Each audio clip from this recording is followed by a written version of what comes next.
ஜெய் ஸ்ரீ மாத்ரே நமக. ஜெய் குருதேவ், ஜெய் குரு பரசுராம். நமஸ்காரம். நான் கரூர்ல இருந்து வல்சலா பணிக்கர், பிரசன்ன ஜோதிடர். இன்னைக்கு நம்ம 2026ஆம் ஆண்டு குரு பயிற்சி பலன்கள் மிதுன ராசிக்கு எப்படி இருக்குன்னு பார்க்க போறோங்க. இந்த குரு பயிற்சி எப்போ வருது அப்படின்னா, திருக்கணிதப்படி 1/6 ஜூன் மாசம் 1ஆம் தேதி 2026. அதே மாதிரி வாக்கியப்படி 26/5/2026 வருது. திருக்கணிதப்படியும் வாக்கியப்படியும் சும்மா ஒரு 2, 3 நாள் தான் வித்தியாசமா இருக்கு. அதனால நம்ம எது ஃபர்ஸ்ட் வருதோ அதை எடுத்துக்கலாம். அப்படி பார்த்தா வாக்கியப்படி மே மாசம் 26ஆம் தேதி 26/5/2026 வைகாசி மாசம் 12ஆம் தேதி செவ்வாய்க்கிழமை காலை 11 மணி 5 நிமிஷத்துக்கு ஹஸ்த நட்சத்திரத்துல குரு மிதுன ராசியில இருந்து கடக ராசிக்கு பயிற்சி ஆகுறாருங்க.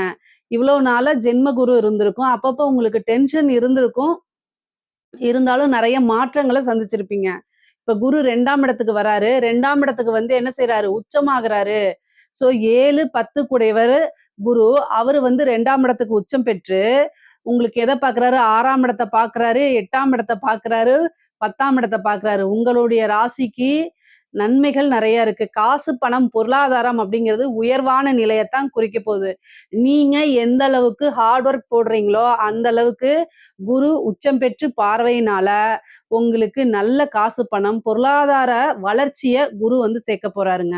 குரு 2ஆம் இடத்துல உச்சம் பெறுது. இந்த 12 வருஷத்துக்கு ஒரு தடவை தான் குரு உச்சம் பெறுவாருங்க. இது மிதுன ராசியை பொறுத்த வரைக்கும் 2ஆம் இடம்ங்கிறது பெரிய விஷயம். ஏன்னா 2ஆம் இடம்ங்கிறது குடும்பஸ்தானம், வருமான ஸ்தானம்ங்க. அப்போ குடும்பத்துல இவ்வளோ நாளா எவ்வளோ விஷயங்கள், கெட்ட விஷயங்கள் நடந்தா அத்தனையுமே மாறி நன்மைகள் நடக்க போகுது. குடும்ப ரீதியாக நல்ல ஒரு இணக்கமான ஒரு சூழ்நிலை, குடும்பத்தாருடைய ஆதரவுகள் கிடைக்கும். வருமானம், நல்ல வருமானம் வரப்போகுதுங்க. குரு உங்களுக்கு 7, 10 கூடையவருங்க. தொழில் ஸ்தானத்தையும் பார்க்குறாரு குரு. அதுதான் இங்க சிறப்பு. முக்கியமா என்னன்னா தொழில்ல அதிகமா கவனம் செலுத்துங்க. கொஞ்சம் சோம்பேறித்தனத்தை ஒதுக்கி வச்சுட்டு, மிதுன ராசிக்காரங்களுக்கு சோம்பேறின்னா கோவம் வந்துருது. பொதுவாவே கன்னி ராசி, மிதுன ராசி இதுல யாரு ரொம்ப தொழிலா இருந்தாலும் சரி, உத்தியோகமா இருந்தாலும் சரி ஆக்டிவேட்டா இருப்பாங்க. ரொம்ப எனி டைம் அதிலேயே இருக்கிறவங்க கன்னி ராசி தான்.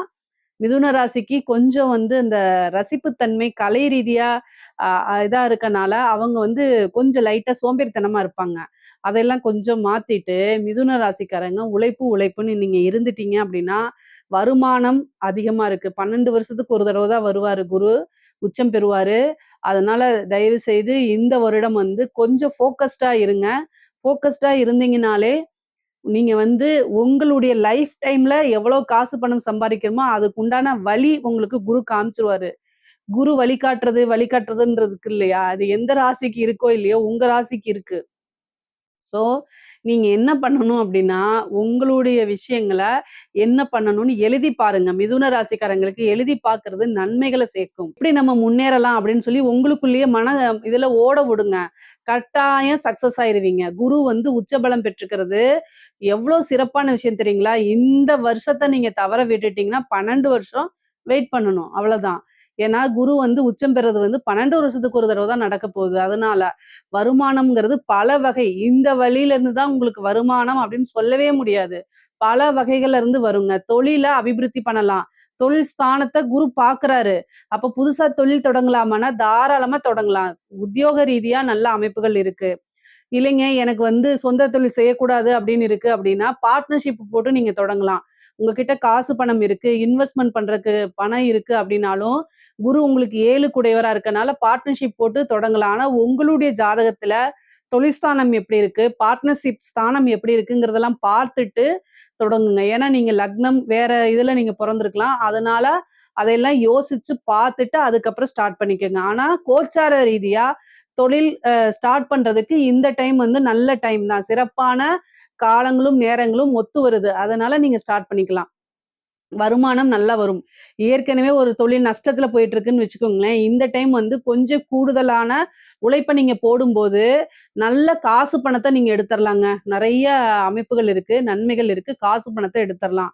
அதே மாரி கடன் ரீதியா இருக்கக்கூடிய பிரச்சனைகள் நிவர்த்தி ஆகுங்க. ஏதாவது ஒரு பிரச்சனையில போய் நீங்க மாட்டிட்டு இருந்திருப்பீங்க. அந்த இதுக்கு இந்த காலகட்டத்துல நல்ல விடிவு காலம் பிறக்கும். ஏன் அப்டின்னா, குரு உங்களுக்கு 2ஆம் இடத்துல உச்சபலம் பெறுறாரு. பொதுவா குருநாதர் வழிபாடு பண்ணுங்க. தெய்வ வழிபாடு பண்ணுங்க. உங்க இஷ்ட தெய்வ வழிபாடு பண்ணுங்க. குலதெய்வ வழிபாடு பண்ணுங்க. குரு 8ஆம் இடத்த பார்க்கறதுனால தீராத பிரச்சனைகளுக்கும், பெரிய சிக்கல்கள்ல இருந்தும் வெளியில வரத்துக்கு இது பெர்ஃபெக்ட்டான டைமு. இந்த டைம்ல நீங்க கொஞ்சம் உழைப்பையும், அதே மாரி கொஞ்சம் எஃபோர்ட்ஸையும் நீங்க போடும்போது, எவ்வளோ பெரிய கடனாக இருந்தாலும் சரி, எவ்வளோ பெரிய பிரச்சனைகளாக இருந்தாலும் சரி, அத்தன பிரச்சனைகள்ல நீங்க வெளியில வந்துரலாம். நிவர்த்தி ஆயிரலாம். ஏன்னா குரு உங்களுக்கு நிவர்த்தி ஸ்தானாதிபதி.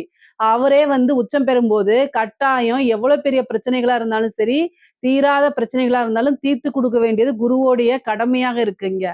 அதே மாரி 6 குடையவர் உடல், தேக ஆரோக்கியத்துல கவனம் செலுத்தணுங்க. 6ஆம் இடம்ங்கிறது கடன் மட்டும் கிடையாது. நோய், வழக்கு எல்லாத்தையும் குறிக்கக்கூடியது. அதனால உங்களுடைய தேக ஆரோக்கியத்துல கவனம் செலுத்தணும். மிதுன ராசிக்காரங்க எப்பவுமே அலட்சியத்துல நம்பர் 1 அவங்க. ஏதாவது ஒரு பிரச்சனை அப்படின்னா, வீட்டு வைத்தியம் பார்த்துக்காம, தயவு செய்து டாக்டர்ட்ட போய் கன்சல்ட் பண்ணிருங்க. ஏன்னா, குரு 8யும் பார்க்குறாரு, 6யும் பார்க்குறாரு. அவர் வந்து என்னன்னா, அவருடைய வேலை வந்து எல்லா விஷயத்தையுமே வளர்த்து விட வேண்டியதுதான். குரு வந்து நெறைய பேர் என்ன செய்றாங்கன்னா, குரு பாக்குது. அதனால எனக்கு எந்த பிரச்சனையும் வராதுன்னு நெனைக்கிறாங்க. குருவோ குரு ரொம்ப நல்லவரு. அதத்தான் நானும் சொல்றேன். குரு வந்து நல்லவரு. எந்த ஒரு விஷயத்துக்கும் பாரபட்சம் பார்க்காம வளர்த்து விட்டுட்டே இருப்பாரு. அப்ப நோயையும் வளர்த்து விட்டுருவாரு. காசு பணத்த வளர்த்து விடுறது நல்லது. நோய வளர்த்து விடுறது நல்லதா? இல்ல, இல்ல. 6ஆம் இடத்த பார்க்குறாரு, 8ஆம் இடத்த பார்க்குறாரு. தயவு செய்து கவனமாக இருங்க. உடல் ஆரோக்கியத்துல கவனம், கவனம், கவனம். ஏதாவது ஒரு பிரச்சனை அப்படின்னா, உடனடியா மருத்துவர ஆலோசனை பண்ணிக்கங்க. 1000, 500ல செலவ வந்து முடிச்சுக்கங்க. அது வந்து லட்சக்கணக்குல கொண்டு போய் விட்றாதீங்க. அதே மாரி 8ஆம் இடத்த பார்க்குறாரு. நீங்க வண்டி வாகனங்கள்ல போகும்போது கவனமாக போங்க. ஏன் அப்படின்னா, அ ம 8ஆம் இடம்ங்கிறது வந்து பார்த்தீங்கன்னா, விபத்த குறிக்கக்கூடிய இடம். அதனால வண்டி வாகனங்கள்ல போகும்போது, நீங்க நல்லா தான் போவீங்க. கரெக்ட்டா ஓட்டுனாலும், நமக்கு நேரங்காலம் சரியில்லைன்னா, ஆப்போசிட்லருந்து வந்து இது பண்ணுவாங்க. அதனால ரொம்ப ரொம்ப கவனமாக இருக்கணும். வண்டி வாகனங்கள்ல போகும்போது கவனமாக போங்க. அதே மாரி தேக ஆரோக்கியத்துல ஏதாவது சர்ஜரி இந்த மாரி பிரச்சனைகள் வரதுக்கு அமைப்புகள் இருக்கு. குரு வந்து மருத்துவ செலவ குடுக்க போறாரு. மருத்துவ விரயத்த குடுக்க போறாரு. 2ஆம் இடத்திலேயே உச்சம் பெறனால, கண் அறுவை சிகிச்சை நெறைய பேத்துக்கு நடக்கிறதுக்கு வாய்ப்பு இருக்கு. அதே மாரி குடும்பத்தில இருக்கவங்களுக்கு மருத்துவ செலவு இருக்குது. இதெல்லாம் கவனமாக இருங்க. வருமானம் பல வகைகள்ல இருந்து வந்துருங்க. அதே மாரி கோர்ட் கேஸ் பிரச்சனைகள் இருக்கு அப்டின்னா, அது எல்லாமே சால்வ் ஆக போது. மெயினா வந்து நீங்க யார் மேலயாவது கேஸ் போட்டிருக்கீங்க. அந்த இதுக்காக தீர்ப்புக்காக வெயிட் பண்ணிட்டு இருக்கீங்க அப்டின்னா, அது எல்லாமே உங்களுக்கு சால்வ் ஆயிரும். ரொம்ப நல்ல அமைப்புகள் இருக்குங்க. வெற்றி அப்படிங்கிறது உங்க பக்கம் தான் இருக்கு. ஏன்னா, குரு வந்து 6ஆம் இடத்த பார்க்குறாரு. 6ஆம் இடம்ங்கிறது வெற்றி ஸ்தானம். அது இல்லாம உச்சபலம் பெற்று பார்க்கறனால, எவ்வளோ பெரிய பிரச்சனையா இருந்தாலும் சரி, எவ்வளோ பெரிய கேஸா இருந்தாலும் சரி, ஈஸியா உங்களுக்கு ஃபேவரா மாறுறதுக்கு உண்டான அமைப்புகள் இருக்கு. கடன இந்த வருஷம் நீங்க தீர்த்தரலாங்க. இந்த 2026 வந்து முடியும்போது கடன் பிரச்சனை அப்படிங்கிறது உங்களுக்கு இருக்காது. எவ்வளோ பெரிய கடனா இருந்தாலும் அதுக்குன்னு ஒரு சோர்ஸ் கட்டாயம் வந்து உங்களுக்கு வந்துரும். நீங்க அத எப்படி ஹேண்டில் பண்றீங்கங்கிற விஷயத்தையும் பொறுத்து தான் இருக்குது. கடன் அப்படிங்கிறது வந்து 6ஆம் இடமா இருக்கனால, குரு வந்து உங்களுக்கு பார்க்குறாரு. 7 கூடையவர், நிவர்த்தி ஸ்தான அமைப்புக்குடையவரே குரு தான் உங்களுக்கு. அப்ப கடன்ல இருந்து கட்டாயம் ஒரு நிவர்த்தி ஆயிரும். நீங்க கடன் தீர்றதுக்கு என்ன பரிகாரம் அப்படிங்கிறத நம்ம சேனல்ல போட்டிருப்போம். அத நீங்க போய் பாருங்க. அத பார்க்கும்போது அதுல இருக்க விஷயங்கள் ரொம்ப எளிமையாக இருக்கும். அந்த விஷயங்கள செய்யும்போது, குரு பிராப்தமும் இந்த கோச்சாரத்துல வரும்போது, கடன்ல இருந்து ஈஸியா வெளியில வர்றதுக்கு உண்டான அமைப்புகள் இருக்கு. அதே மாரி 8ஆம் இடத்த பார்க்கறனால, பெண்கள பொறுத்தவரைக்கும் அது மாங்கல்ய ஸ்தானமா இருக்கனால, கணவருடைய தேக ஆரோக்கியத்துல கவனம் தேவை. கணவனாக இருந்தால் மனைவியும், மனைவியாக இருந்தால் கணவனும் ஒருவரை ஒருவர் அனுசரிச்சு செல்லணும். குடும்ப நபர்களுடைய ஆதரவுகள் கிடைக்கும். அதே நேரத்துல லைஃப் பார்ட்னர்ஸ் கிட்ட வந்து ரொம்ப அட்ஜஸ்டபிளா நடக்கல அப்படின்னா, 6ஆம் இடத்த பார்க்கறனால சண்டை சச்சரவுகள் வரும். வழக்குகள் போறதுக்கு உண்டானது வரும். சாதாரணமா ஒரு விஷயத்த சாரின்னு கேட்டு சிம்பிளா முடிக்கிறத விட்டுட்டு, பிரச்சனைகள வளர்த்தீங்க அப்படின்னா, அது போய் 3ஆம் இட நபர்களுடைய தலையீடு வந்துரும். கோர்ட் கேஸ் வந்துரும். அப்புறம் டைவர்ஸ்ல போய் முடிஞ்சிரும். அதனால தேவையில்லாத பிரச்சனைகளுக்கு இடம் குடுக்காதீங்க.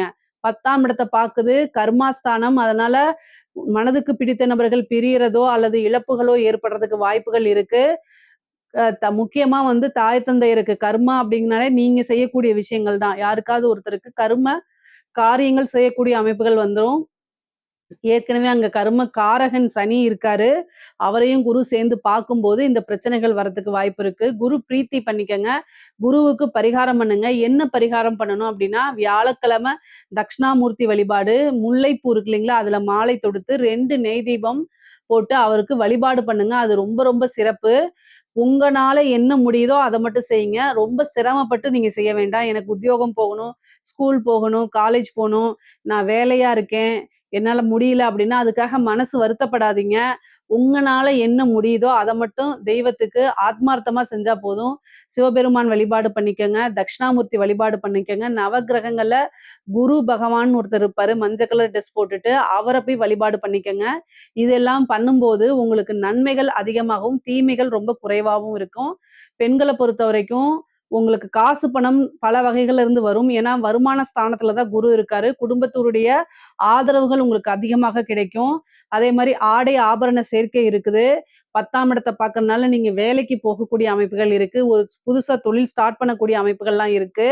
நெறைய காசு, பணம் சேர்க்கக்கூடிய அமைப்புகள் இருக்கு. குடும்பத்தாருடையது வந்து பிரச்சனைகள்லாம் இருக்கும் பார்த்தீங்களா? அதெல்லாம் நீங்கிறது. 8ஆம் இடத்த பார்க்கறதுனால, நீங்க வெளியில போகும்போதோ, அல்லது வரும்போதோ, என்னன்னா க இன்ஃபர்மேஷன ஷேர் பண்ணுங்க வீட்ல.